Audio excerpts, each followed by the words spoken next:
A very good morning to all of you. Welcome to the computer class. So, class, last time we were discussing chapter 5, that is communication technology, and we had discussed up to the topic types of network. And in the types of networks, we talked about LAN, MAN, and WAN. So, today we are going to start with a new topic, that is network categories.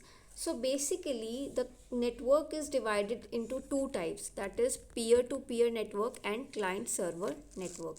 So let's study about peer-to-peer network.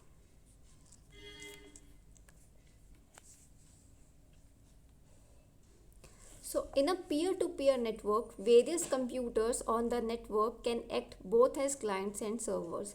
तो हमारा जो peer to peer network होता है उसमें जितने भी computers network के साथ associated होते हैं वो दोनों ही clients और server दोनों की तरह ही act कर सकते हैं.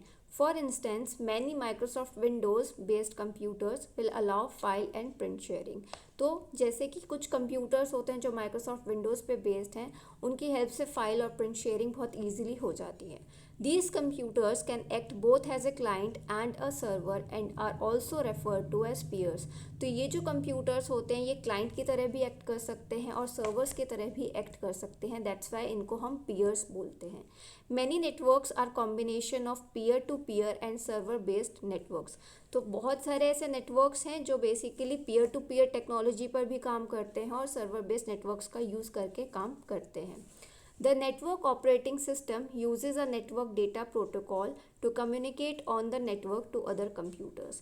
ठीक है, जो हमारे पास नेटवर्क ऑपरेटिंग सिस्टम होता है वो नेटवर्क डेटा प्रोटोकॉल का यूज़ करके दूसरे कंप्यूटर्स के साथ कम्युनिकेट करता है किसी भी नेटवर्क के ऊपर. The network operating system supports the applications on that computer. तो जो हमारा नेटवर्क ऑपरेटिंग सिस्टम है वो सारी की सारी जो भी एप्लीकेशंस है उसको सपोर्ट करता है जो भी वो पर्टिकुलर एप्लीकेशंस दूसरे कंप्यूटर के ऊपर चल रही हैं. A network operating system includes Windows NT, Novell NetWare, Linux, Unix and others. Okay, so now we will talk about the advantages of peer-to-peer network. So some of the main advantages of peer-to-peer network are, first of all, storage drives और peripherals can be easily shared.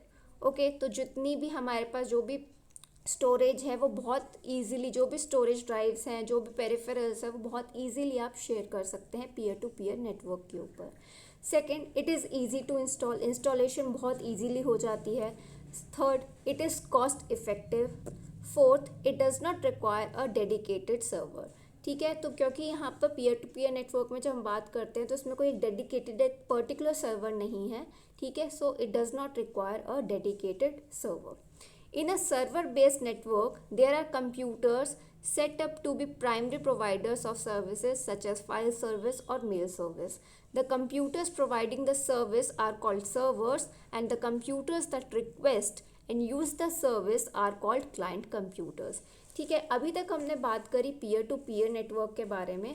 अब जब हम बात करते हैं server based network की, तो server based network के अंदर हमारे पास जो प्रोवाइडर्स होते हैं जिनकी हेल्प से हमें सर्विसेज मिलती हैं, जैसे कि फाइल सर्विस हो सकती है, मेल सर्विस होती है, तो वो बेसिकली प्राइमरी प्रोवाइडर्स होते हैं और उन प्रोवाइडर्स को हम क्या बोल देते हैं, सर्वर्स. ठीक है, और वो कंप्यूटर जो किसी भी सर्विस के लिए डिमांड करते हैं, रिक्वेस्ट जनरेट करते हैं, उनको हम बोल देते हैं client computers. Okay, so the computers providing the service are called servers and the computers that request and use the service are called client computers. Okay, so now we will talk about the function of client-server network. The majority of advantages lie over a network. It is costly, large, powerful server that performs the following functions. Okay, so first of all, control the flow of data across the network. ठीक है, तो वो क्या करता है basically कि data का जो फ्लो है वो कैसे कंट्रोल करना है वो देखता है. Second one is control the use of peripherals. Third is provide the centralized storage. Fourth is provide security and access across the network. And the fifth point is downtime is very less. So downtime का meaning होता है कि जो भी आपका computer है वो कितने टाइम तक के लिए अवेलेबल नहीं है। तो यहाँ पर जो डाउन टाइम है मतलब कि अनअवेलेबिलिटी किसी भी कंप्यूटर की या उसके रिसोर्सेज की वो बहुत ही कम होती है। That means it is functional for more and more time. Okay, so after this we have a very important topic that is cloud computing. Okay, computing technologies have evolved drastically from the last couple of years. Okay, different technologies like parallel, cluster, and grid computing are contributing so much in the computing world. Okay, as you know कि हमारी जो technology है day by day, खासकर अगर हम computing technologies की बात करते हैं तो लास्ट कपल ऑफ ईयर्स के अंदर काफ़ी ज़्यादा इवॉल्व करी गई है। ओके, हमारे पास नई नई टेक्नोलॉजीज़ आई हैं जैसे कि पैरेलल, क्लस्टर और ग्रिड कंप्यूटिंग, जिसने हमारी कंप्यूटिंग वर्ल्ड को बहुत ज़्यादा कंट्रीब्यूशन दिया है। Nowadays, a new computing technology has evolved which completely changes the way the computing had done before. ठीक है, तो हमारे पास एक न्यू टेक्नोलॉजी आई है जैसे कि क्लाउड कंप्यूटिंग की, जिसने हमारी पूरी कंप्यूटिंग वर्ल्ड को ही चेंज कर दिया है। एंड इसने जो हमारा कंप्यूटिंग करने का तरीका है, जो काम करने का तरीका है, उसको बिल्कुल ही चेंज कर दिया है। जैसे हम पहले काम करते थे और हम आज जिस तरीके से काम कर सकते हैं। This new technology is cloud computing. Cloud computing is an emerging computing paradigm of IT world. It is an internet-based pay-as-you-use model whereby shared resources, software and information are provided to computers and devices on demand. तो basically एक ऐसी technology है जिसको हम पे as you use model बोल सकते हैं, जिसमें हम रिसोर्सेज शेयर करे जाते हैं, सॉफ्टवेयर को शेयर किया जाता है और इन्फॉर्मेशन को भी शेयर किया जाता है, और वो उन कंप्यूटर्स को प्रोवाइड किया जाता है जिस तरीके से वो डिमांड करते हैं। Cloud computing is basically a fusion of latest network technologies like grid computing and traditional computing technologies. तो हमारे पास जो क्लाउड कंप्यूटिंग है बेसिकली ये एक फ्यूजन है, मतलब ये एक मिक्सचर है लेटेस्ट नेटवर्क टेक्नोलॉजीज़ का, जैसे कि ग्रिड कंप्यूटिंग हो गई, और साथ साथ जो हमारी ट्रेडिशनल कंप्यूटिंग टेक्नोलॉजीज़ है उसका बेसिकली एक फ्यूजन है। It has different forms like SaaS, software as a service, PaaS, platform as a service,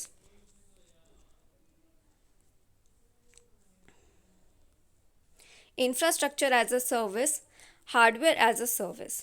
okay, so basically हमारे पास यहाँ पर डिफरेंट स्ट्रक्चर्स हैं, जैसे कि हमारे पास सास है, देन हमारे पास पास है, then we have IaaS, then we have HaaS। SaaS is pay as you go model. ठीक है, जो हमारे पास सास है ये है pay as you go model. The user has to pay for the software service as per usage. तो अगर सपोज़ कीजिए कि आपको किसी एक पर्टिकुलर सॉफ्टवेयर की सर्विस को चाहिए, ठीक है, तो आप उसी अकॉर्डिंगली पे करते हो जिस अकॉर्डिंग आप उसकी सर्विसेज को यूज़ करते हो। In its earlier phase, Salesforce automation and customer relationship management CRM used this service. ठीक है, तो पहले टाइम में जो Salesforce automation था और CRM था उसने इस पर्टिकुलर सर्विस को यूज़ किया। PaaS gives environment for development as a service. तो जैसे कि पास का नेम सजेस्ट करता है प्लेटफॉर्म एज अ सर्विस, तो बेसिकली वो ऐसा एनवायरनमेंट आपको प्रोवाइड करता है ताकि आप उस पर्टिकुलर प्लेटफॉर्म का यूज़ करके कोई भी एप्लीकेशन को डेवलप कर सकें। User can develop his or her program using third party equipment. IaaS provides requisite infrastructure to the user for carrying out the work.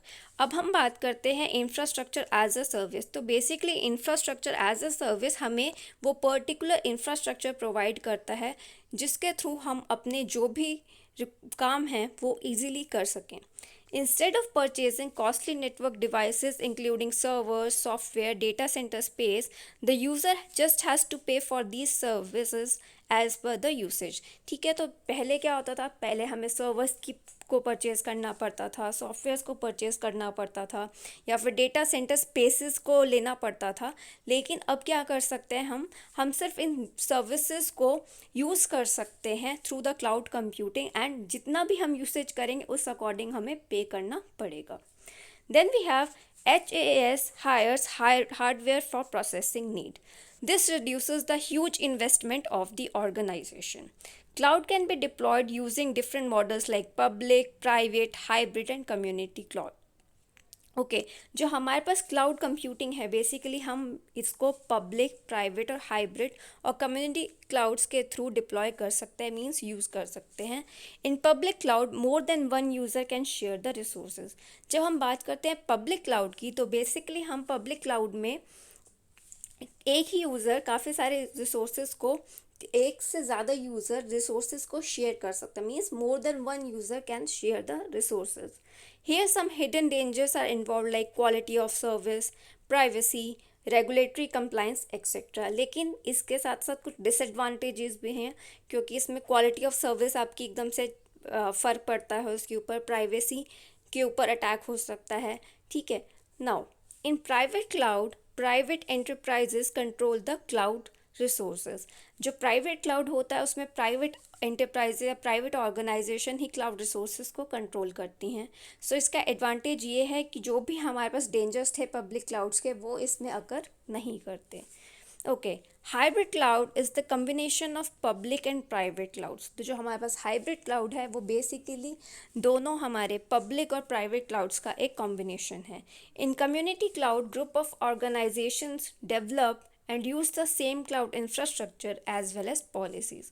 और जो हमारे पास लास्ट टाइप का क्लाउड आता है दैट इज़ कम्युनिटी क्लाउड, तो इसमें बहुत सारी ऑर्गेनाइजेशंस डेवलप करती हैं और यूज़ करती हैं सेम क्लाउड इंफ्रास्ट्रक्चर को और डिफरेंट डिफरेंट पॉलिसीज़ को। ठीक है, ओके ओके डेफिनेशंस।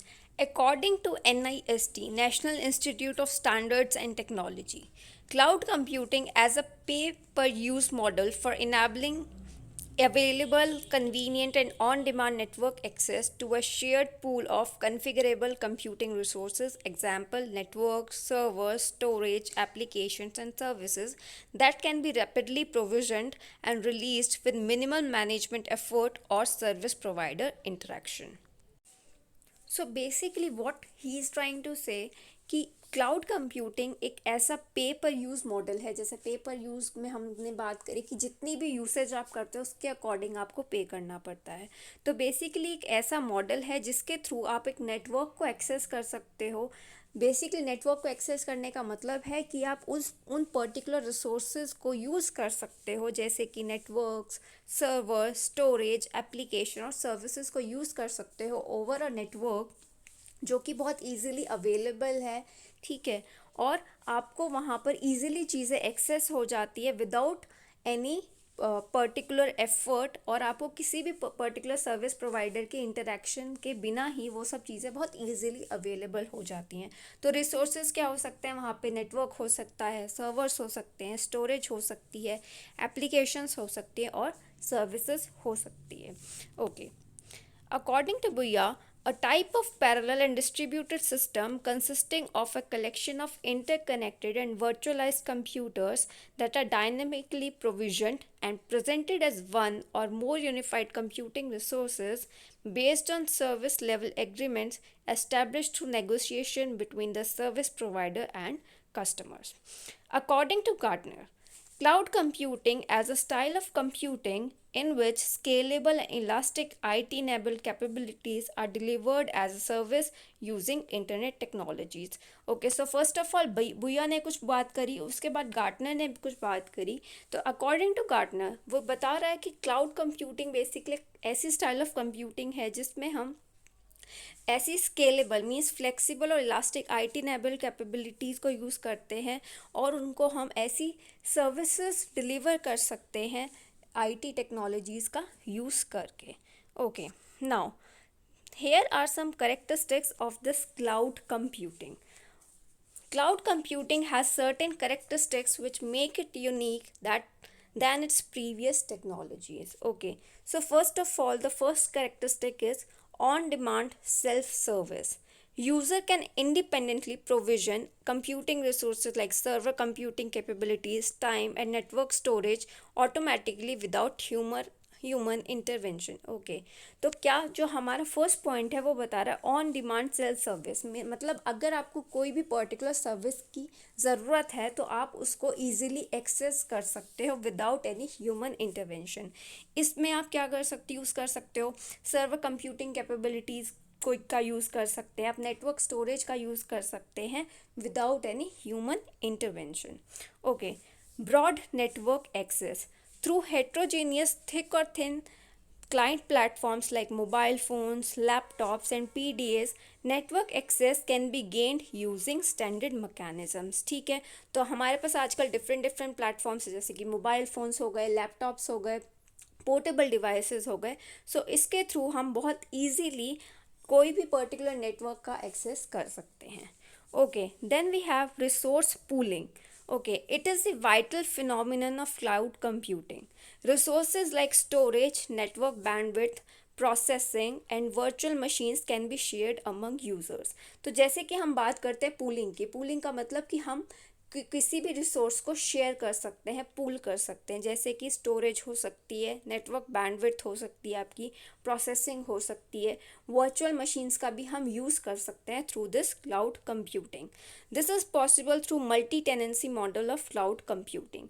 ओके, तो क्लाउड कंप्यूटिंग में बेसिकली क्या होता है, आप एक पर्टिकुलर रिसोर्स को काफ़ी सारे यूज़र साइमल्टेनियसली यूज़ कर रहे होते हैं। Okay, user has to place a request to provide for getting any resource. The only thing you need to do here is कि आपको सिर्फ और सिर्फ एक रिक्वेस्ट जनरेट करनी है that I want this particular resource and you will get that particular resource easily. After checking the authenticity of a user, provider provides the gain of resources to the user। तो सबसे पहले आपको अपनी authenticity check करवानी पड़ती है कि whether you are an authentic user or not. After checking your authenticity, जो भी आपका सर्विस प्रोवाइडर है, जो भी वो रिसोर्सेज को प्रोवाइड करने वाला है, वो आपकी ऑथेंटिसिटी को चेक करेंगे और आपको फिर वो पर्टिकुलर रिसोर्सेज को एक्सेस करा देंगे। Okay, after that we have rapid elasticity. At any point of time, resources can be added or removed from pool of resources। तो जैसे क्लाउड कंप्यूटिंग ये सबसे बड़ी एडवांटेज है या आप करेक्टरिस्टिक बोल सकते हैं कि किसी भी टाइम पर आपके रिसोर्सेज को ऐड भी किया जा सकता है, रिमूव भी किया जा सकता है उन पूल ऑफ रिसोर्सेज में से। User will be charge according to the usage basis of resources. ठीक है, तो आप जितने भी रिसोर्सेज को यूज़ करोगे उस अकॉर्डिंग ही आपको चार्ज किया जाता है, उस अकॉर्डिंग ही आप पे करोगे। Okay,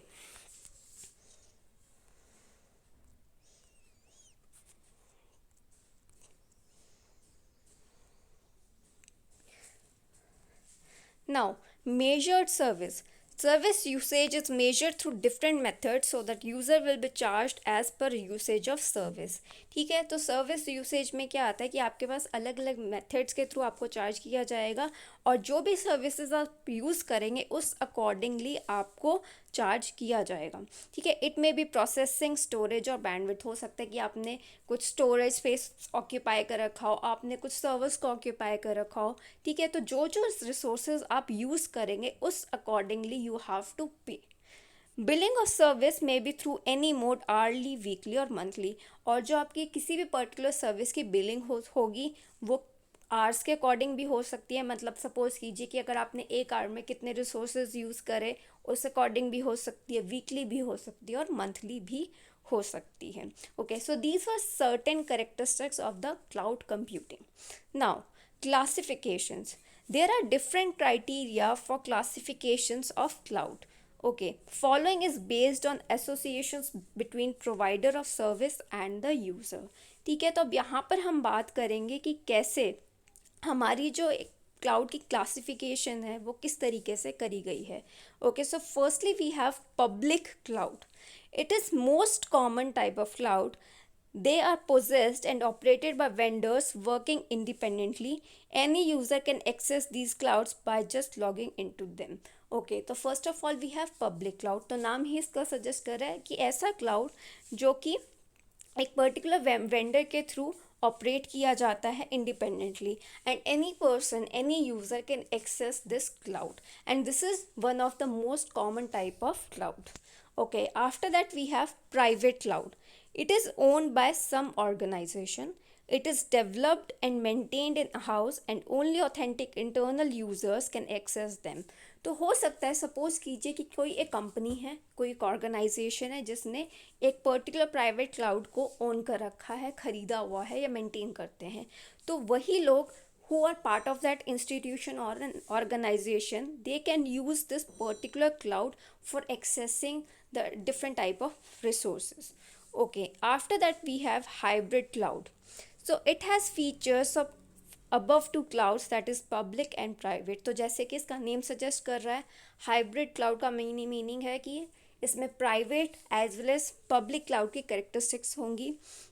For example, an organization may connect its inside worked private cloud with other public cloud together by institutionalized or exclusive innovation, keeping in mind the end goal to fulfill business needs. तो हो सकता है कि कोई भी एक organisation है, कोई कंपनी है, उसने अपने प्राइवेट क्लाउड को अलग से पब्लिक क्लाउड के साथ कनेक्ट कर रखा है, ठीक है, और वो बेसिकली ये इसलिए कर रखा है ताकि उस पर्टिकुलर ऑर्गेनाइजेशन को अपने बिजनेस की जितनी भी रिक्वायरमेंट्स है, जो भी नीड्स है, वो उसको फुलफिल कर सके. ठीक है, so these were basically the three types of cloud. One was public cloud, second one was private cloud, and the third one was hybrid cloud. So with this, your chapter has been complete. I hope that you will watch the video. Okay, so thank you so much.